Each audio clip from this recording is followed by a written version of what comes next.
2017 সালের ঘটনা। SSC CGL এ tyre 2 এর পরীক্ষা হচ্ছিল, কিন্তু হঠাৎ করেই খবর ছড়িয়ে পড়ে পেপার লিক হয়ে গেছে। গোটা দেশে হইচই পড়ে যায়।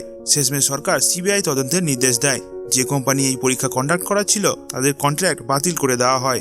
এরপর 2019 সালে দায়িত্ব দেওয়া হয় টিসিএস কে। পরীক্ষার মান কিছুটা স্বাভাবিকের দিকে ফিরছিল, কিন্তু 2025 সালে আবার টেন্ডার ডাকা হয়। এবার এক নতুন কোম্পানি এডিকুইটি সেই টেন্ডার জিতে নেয়, কারণ তারা টিসিএস থেকে অর্ধেক দাম কোট করেছিল।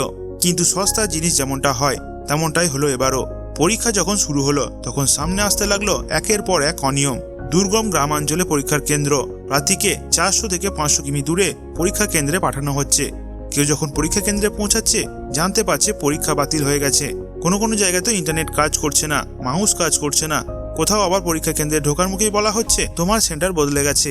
2020-তে এই এডিকুইটি নামের কোম্পানি কোনো নিয়োগ পরীক্ষা পরিচালনার যোগ্যই ছিল না, কিন্তু এরপরেও 2020 থেকে 2024 পর্যন্ত এই কোম্পানি এমপির একাধিক পরীক্ষায় যুক্ত থেকেছে, আর প্রত্যেকটাতেই কোথাও না কোথাও গন্ডগোল হয়েছে। তবু 2025 সালে ভারতের দ্বিতীয় বৃহত্তম পরীক্ষা এসএসসির দায়িত্ব দেওয়া হয় এই কোম্পানিকেই। আর যখন শিক্ষক শিক্ষার্থীরা প্রতিবাদে সরব হয়ে দিল্লি যায় তখন তাদের ওপর লাঠিচার্জ করা হয়। আগে পরীক্ষা পাস করাটাই ছিল কঠিন, এখন পরীক্ষা দেওয়াটাই দুঃসাধ্যকর হয়ে উঠছে। এই ভিডিওটি ভালো লাগলে লাইক, শেয়ার এবং সাবস্ক্রাইব করতে ভুলবেন না।